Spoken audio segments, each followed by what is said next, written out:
Hi, welcome to many vlogs.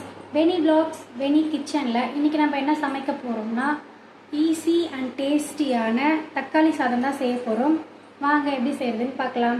தேவையான அளவு எண்ணெய் ஊற்றிக்கணும். எண்ணெய் ஊற்றிட்டு எண்ணெய் நல்லா காஞ்சதுக்கப்புறம் மசாலா வகைகள் பட்டை, கிராம்பு, ஏலக்காய், கடல் பாசி, சோம்பு, கசகசா, ஸ்டார் ஐன்ஸு இதெல்லாம் போட்டு வதக்கிக்கணும். பட்டை வகைகள்லாம் போட்டதுக்கப்புறம் வெங்காயம் போட்டுக்கணும்.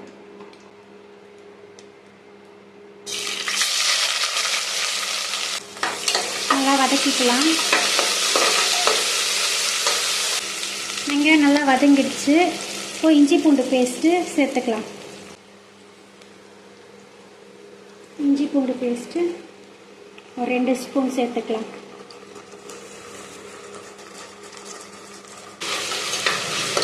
நல்லா வதக்கிக்கணும். இஞ்சி பூண்டு பேஸ்ட் நல்லா வதங்கிடுச்சு. இப்போ ஒரு பச்சை மிளகாய் சேர்த்துக்கலாம்.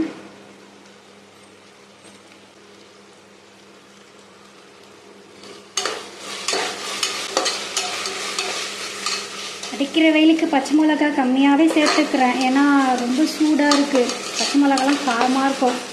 ஸோ அதனால் ஒரே ஒரு பச்சை மிளகாய் மட்டும் நான் சேர்த்துக்கிறேன். பச்சை மிளகாய் சும்மா அந்த ஃப்ளேவருக்காக சேர்த்துக்கிறேன், அவ்வளோதான். அப்படியே காரத்துக்கு நம்ம தனி மிளகாத்தூள் தான் போட போகிறோம். அது ஃப்ளேவருக்காக ஒரு பச்சை மிளகாய் சேர்த்துக்கிறேன். அதுக்கப்புறம் தக்காளி சேர்த்துக்கலாம்.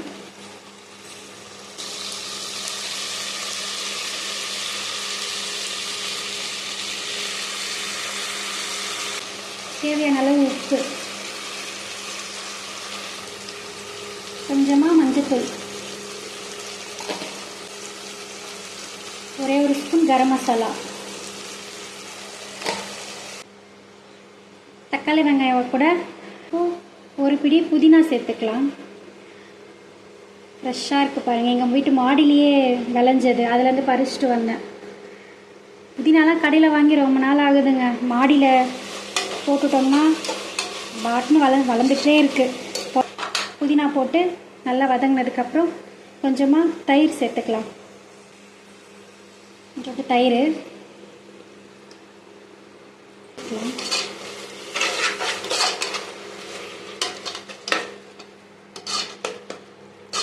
தனி மிளகாத்தூள்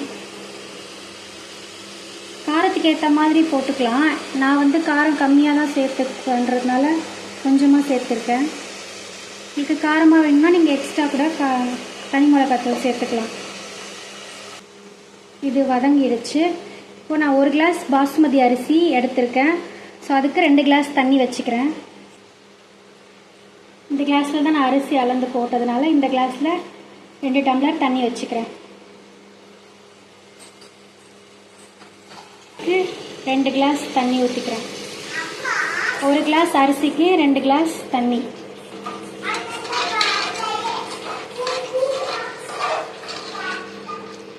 தண்ணி ஊற்றுனதுக்கப்புறம் இந்த ஸ்டேஜில் உப்பு காரெல்லாம் நம்ம செக் பண்ணிக்கலாம்.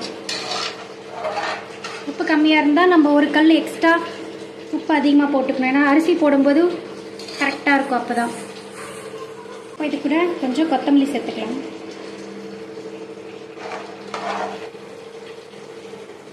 தண்ணி நல்லா கொதிச்சிடுச்சு. இப்போ நம்ம கழுவி வச்ச அரிசியை சேர்த்துக்கலாம். நான் பிரியாணி அரிசி தான் எடுத்திருக்கேன். தண்ணி நல்லா இருத்துட்டு சேர்த்துக்கலாம்.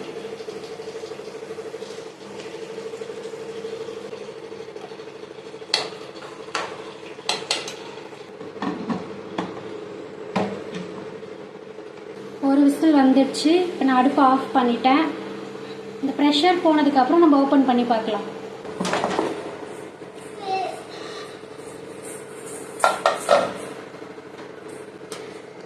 நல்லா எல்லாமே வெந்திருக்கு.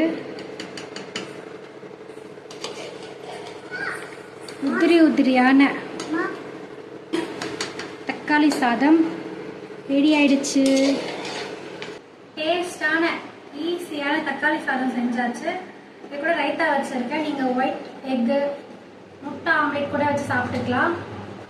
இந்த வீடியோ உங்களுக்கு பிடிச்சிருந்ததுன்னா லைக் பண்ணுங்கள். இந்த மாதிரியான தொடர்ந்து வீடியோ நீங்கள் பார்க்கணுன்னா நம்ம சேனலை வெனி vlogs-அ சப்ஸ்கிரைப் பண்ணிக்கோங்க.